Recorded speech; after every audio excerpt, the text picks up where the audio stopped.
Good morning, Professor John Swinton from the University of Aberdeen. Welcome to Laidlaw College. It's a pleasure to be here. You've just finished with us in Carey Baptist College in the conference on Theology, People of God and Disability. Yeah. What were some of the highlights of the conference? The highlight of the conference for me was the conference itself. I thought it was really very interesting, well balanced, a beautiful combination of academic presentations and practice-oriented presentations. And the beauty of it was that it was completely intended and focused on people with disabilities and people who claim to be able-bodied working together towards the end point that the conference was aimed at. So great. It was a great conference? It's a great conference. You've just written a book on dementia. Yeah. Why? What are you exploring there and the purpose of the book? Well, the book on dementia comes out of my experience of working alongside people with dementia as a chaplain and as a nurse. And just kind of wrestling with some of these big existential questions of who am I, where do I come from, where am I going to, why?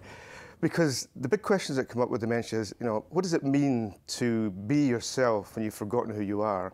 But more importantly, or as importantly, what does it mean to love God when you've forgotten who God is? And it seems to me that these are profoundly important questions about personhood, about theology, about anthropology. But more important than the theoretical framework, these are things people worry about. And they shape your practices. How you answer these questions shapes the way you respond or understand people with dementia. So my book comes out of just wrestling with some of these theological and practical issues. So who are we? Issues of identity, they're very big on the horizon at the moment. Many of our students, I think, are wrestling with that. Depression seems to be increasing. What do you say to people who are struggling perhaps with that question, who am I? Yeah, within Western society we tend to be very individualistic and assume that our personal identity is encompassed by the boundaries of our bodies. But that's a very new way of understanding what it means to be who you are. And it's a very Western way of understanding what it means to be who you are. If you think in the Bible, God's constantly telling people who they are. So he tells them what their identity is, and then they grow into that, or whatever. It's not a decision that you make, it's something that is given to you in that way. And so I've been really drawn to the kind of African Ubuntu way of understanding who you are, within which rather than I think, therefore I am, which is highly problematic for people with dementia or people with mental health problems. The way that it runs there is community is where you are. So I am because we are is the way that individual personhood and identity is worked out. And I think when you begin to think about it in that way, dementia becomes something slightly differently. Because we tend to think that we are what we can remember ourselves to be, as if we had full knowledge of who we are in the first place. And it's very clear that we don't. I mean, Bonhoeffer's prison poem, Who Am I, is absolutely wonderful, because he wrestles with that whole question. Everything I've done, who am I, what does it mean? And he comes to the conclusion, I have no idea. Only God knows who I am. And I think that's really the truth. God always holds us. And so in terms of the kind of radical memory loss and dementia, that perspective on self and selfhood is really important, because most of our memories are held by other people. We're remembered by others, and we take that into ourselves, and we have identities that are formed in community.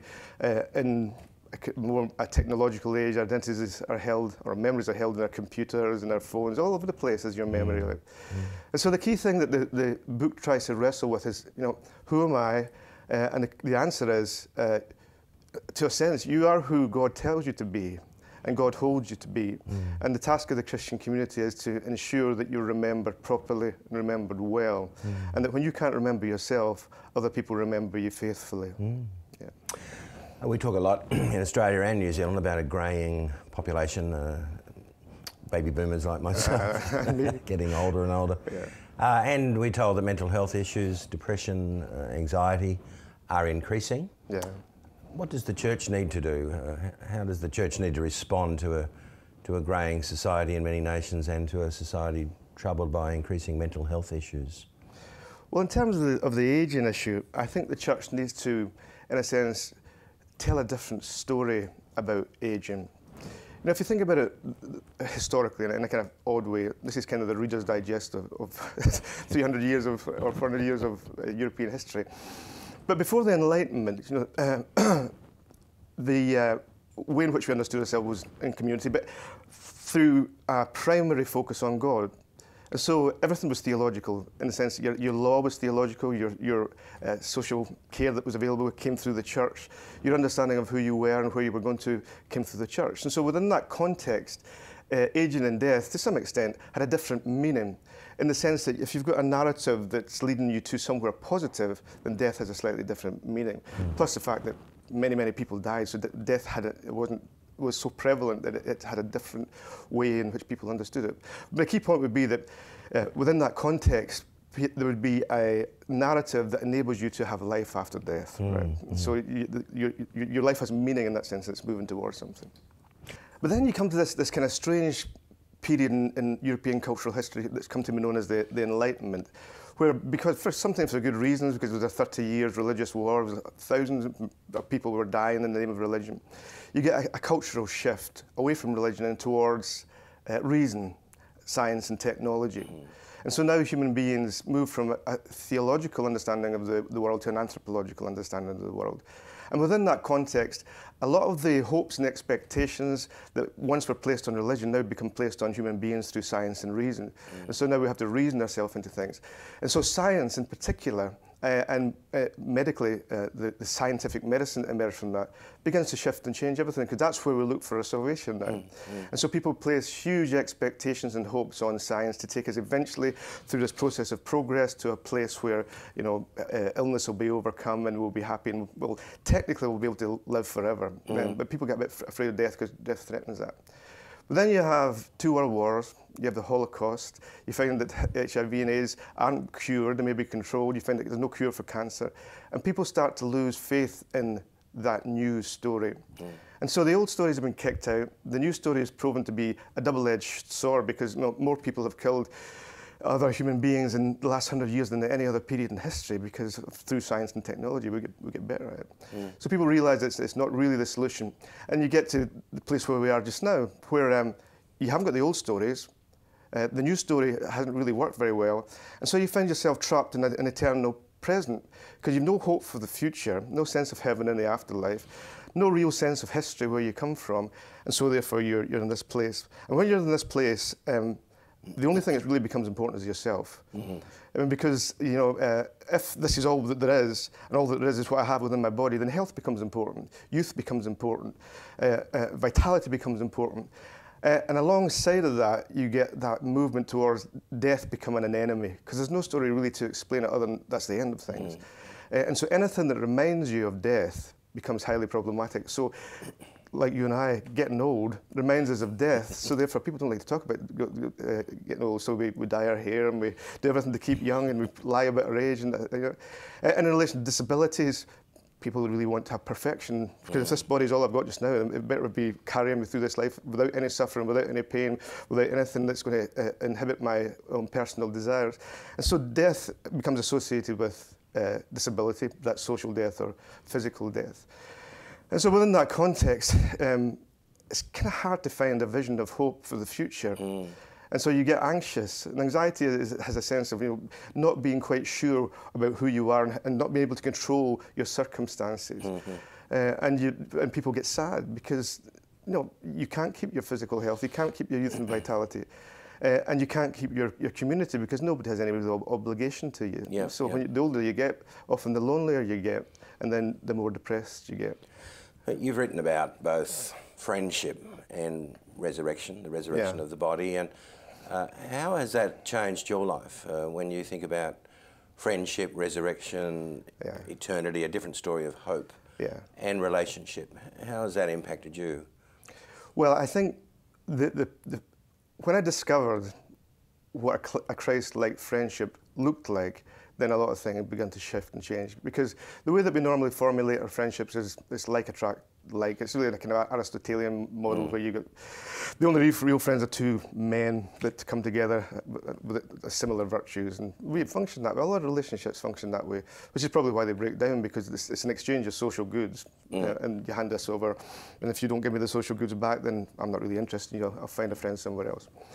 But then when I began to reflect on that in the light of the gospel, and particularly because at that time I was working alongside people who were highly stigmatized, people with severe schizophrenia, was where my thinking began in that. you see a completely different model in Jesus' friendships. I mean, the principle of the incarnation really is that God, who is radically other, radically different, makes a conscious decision to be friends with human beings. It's a pretty amazing thing that, why would God do that? So the idea that like attracts like is completely blown apart in the incarnation. So there's no reason why, at least no justification why we should, as Christians in particular, should stick with that model of friendship. And then you look at the way that Jesus sits with the outsider, you look at the way in which he brings the outsider into the inside. In fact, he doesn't really sit with the outsider, because by sitting on the margins with those who are marginalised by religious society, he shifts the margins. And so the margins actually are where God is, which is fascinating. So the friendships of Jesus that locate people in what we call the margins is exactly where God is. And so church ceases to be church, and church moves over here. It still feels quite good over here, because you think you've got all the ritual, you've got all the tradition, you still think you're church, but actually it's happening somewhere else. And I think sometimes we're prone to that. In all of our churches, we think we're doing the right thing, and over there God's doing something different. But the principle that lies behind Jesus' friendship seems to me to be the principle of grace. That I love you because you are, not because of what you can do, don't do. I just want to be with you. And I think there's something beautiful and profound about that. That it's not like attracts like. It's almost unlike is drawn to that which is considered to be unlikely in that way. And I think when you begin to look at friendship in that way and begin to think through the practice of friendship, then everything shifts and changes. Something very freeing, it seems to me, about what you've said about friendship. It's a choice one makes with no expectation of gain. Yeah.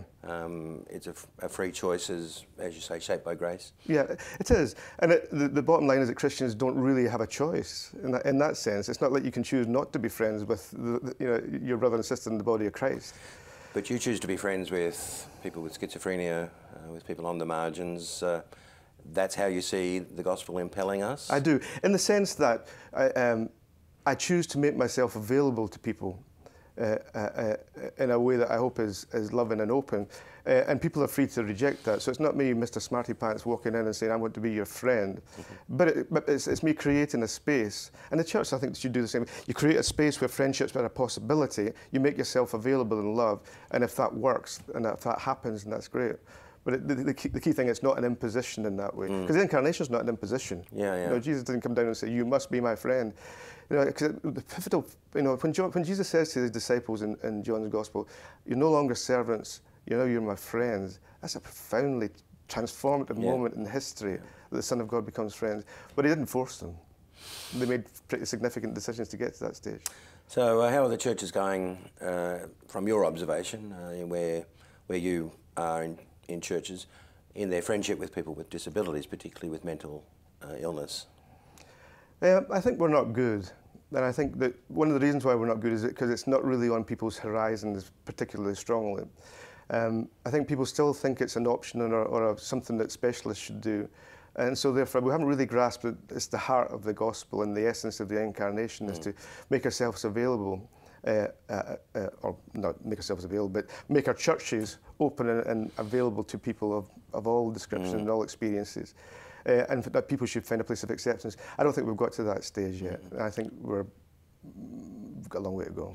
So you talk about the moving from the language of inclusiveness to the language of belonging. Yes. What does it mean for someone to belong to a community or to a church more than being just included? Well, the key thing about belonging is that you have to have a space that is yours. And this is not just for people with disabilities and mental health problems, it's for everybody.